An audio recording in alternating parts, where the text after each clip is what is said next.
Hello everyone, welcome again to fine art study. बात करते हैं फाइन आर्ट के PYQ यानी कि प्रीवियस ईयर क्वेश्चंस की। ये आपको फाइन आर्ट के अलग अलग एग्ज़ाम्स में देखने को मिले हैं। तो स्टार्ट करते हैं। सबसे पहले है मिलिंद पन्हो किस धर्म से संबंधित है, तो ये बौद्ध, जैन, पारसी या ब्राह्मण।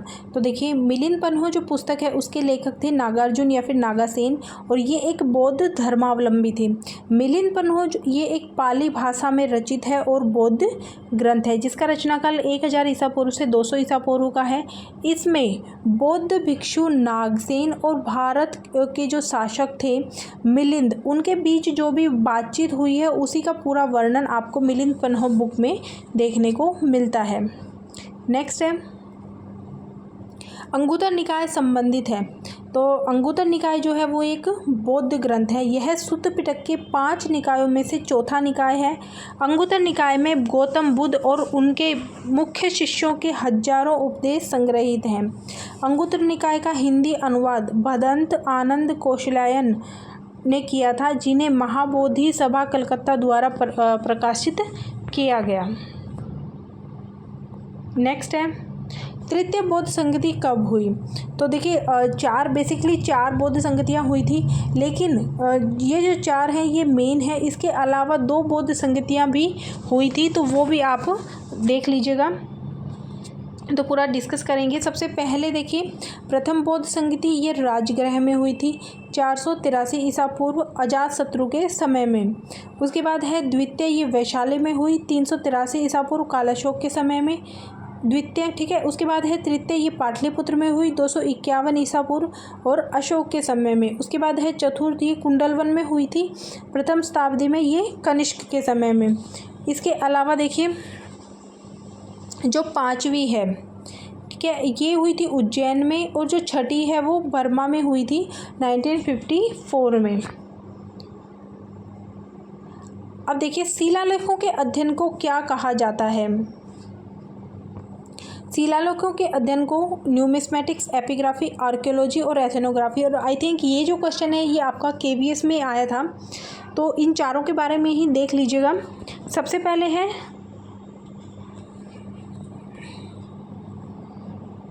न्यूमिस्मेटिक। तो न्यूमिस्मेटिक बेसिकली होता है जो जितने भी कागज़ के नोट होंगे या फिर आपके सिक्के होंगे, उनका जो संग्रहण होता है, उनका अध्ययन का विज्ञान होता है, उसे ही न्यूमिस्मेटिक कहा जाता है, ठीक है। इसे हिंदी में मुद्रा शास्त्र भी कहा जाता है। उसके बाद आ जाता है एपिग्राफी। एपिग्राफी होता है शिलालेखों का अध्ययन, इसे पूरा लेखा शास्त्र भी कहते हैं।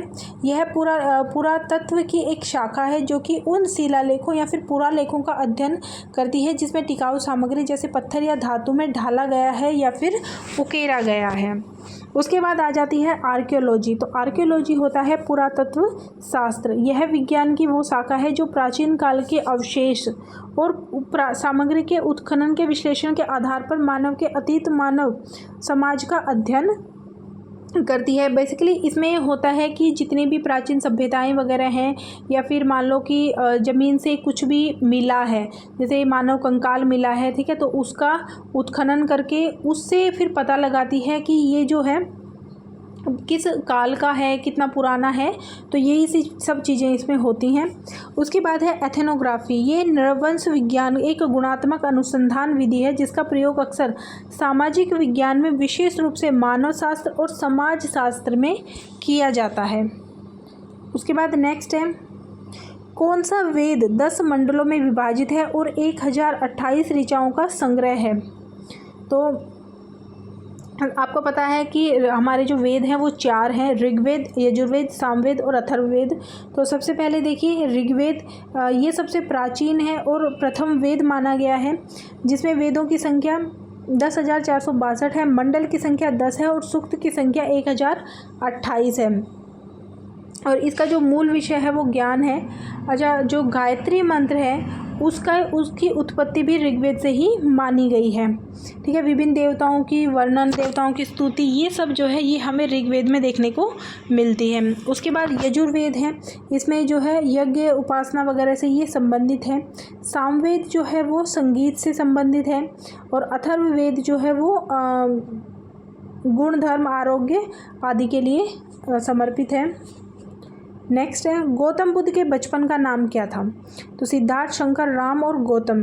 तो इनके बचपन का नाम सिद्धार्थ था। इनका जन्म 563 ईस्वी में हुआ था लुम्बिनी, जो कि नेपाल में है। निधन इनका कुशीनगर में हुआ। इनकी जीवन साथी का नाम यशोधरा, पिता का नाम शुद्धोधन और माता का नाम माया देवी था। अच्छा, इनके गुरु का नाम कई बार पूछ लिया जाता है, तो अलार कलाम थे। और अप दीपो भव, अपने दीपक स्वयं बनो, ये गौतम बुद्ध का अंतिम उपदेश था। नेक्स्ट है किस हड़प्पा स्थल से जुते हुए खेत के साक्ष्य मिले हैं?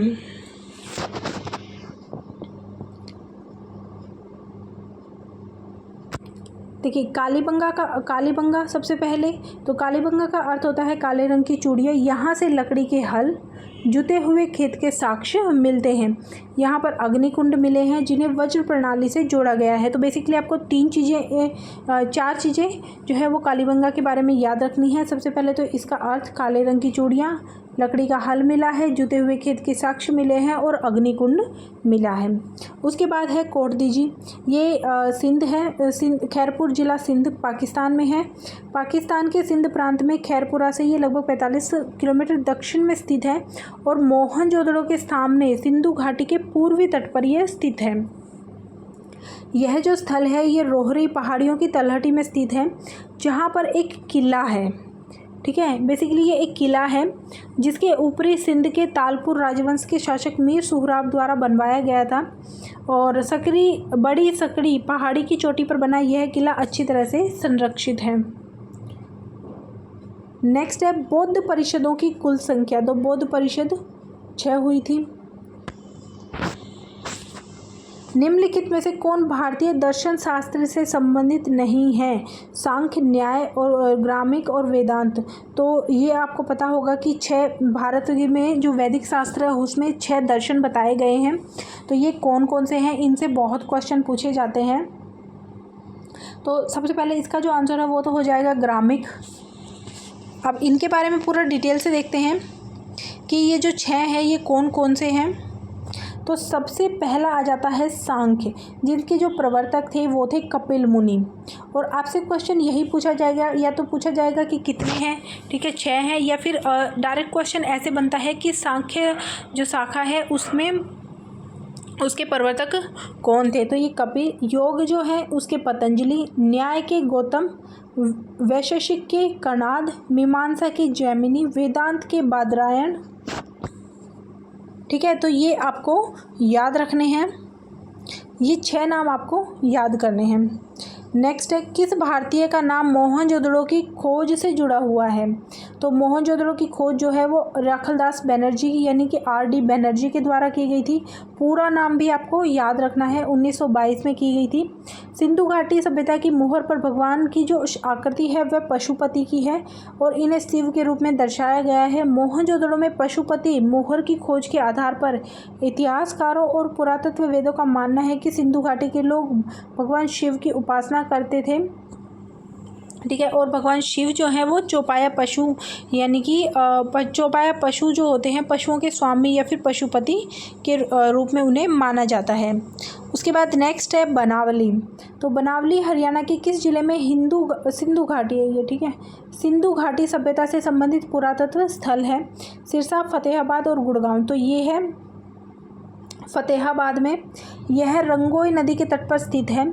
कालीबंगा जो है सरस्वती की निचली घाटी में है, जबकि यह जो नगर है बनावली जो है यह इसकी ऊपरी घाटी में स्थित है। बनावली में हल की प्रतिकृति मिली है। तो ये सबसे इम्पोर्टेंट पॉइंट है, हल की प्रतिकृति मिली है बनावली से और यह हरियाणा के फतेहाबाद में स्थित है। यहाँ देवी माँ की मिट्टी की मूर्ति भी मिली है। स्थल का जो उत्खनन है वो भारतीय पुरातत्व सर्वेक्षण के डॉक्टर RS बिष्ट द्वारा किया गया था। हड़प्पा सभ्यता के सबसे लंबे अभिलेख पर कितने अक्षर अंकित हैं? तो ये हैं 17 अक्षर अंकित हैं। कुओं का शहर किस हड़प्पाई स्थल को कहते हैं? तो कुओं का शहर ये मोहनजोदड़ो को कहते हैं, क्योंकि यहाँ पर लगभग 700 कुएं मिलने के जो वर्णन है वो मिलता है। नेक्स्ट है, किस मुगल शासक ने दीन इलाही धर्म का प्रतिपादन किया था? तो ये किया था अकबर, बाबर, जहांगीर। ये किया था अकबर के द्वारा। सबसे प्राचीन दक्षिण भारतीय साहित्य को क्या कहा जाता है? तो संगम, आगम, निगम और जातक। तो ये कहा जाता है संगम। तो ये थे हमारे आज के क्वेश्चन। ऐसे ही क्वेश्चंस के लिए आप चैनल पर बने रहे। आपको टॉपिक्स पे और आपको जो PYQ हैं वो आपको रेगुलर मिलते रहेंगे। अपने दोस्तों के साथ ज़्यादा से ज़्यादा शेयर कीजिएगा जो भी किसी भी फाइन आर्ट एग्ज़ाम की तैयारी कर रहे हैं। Thank you.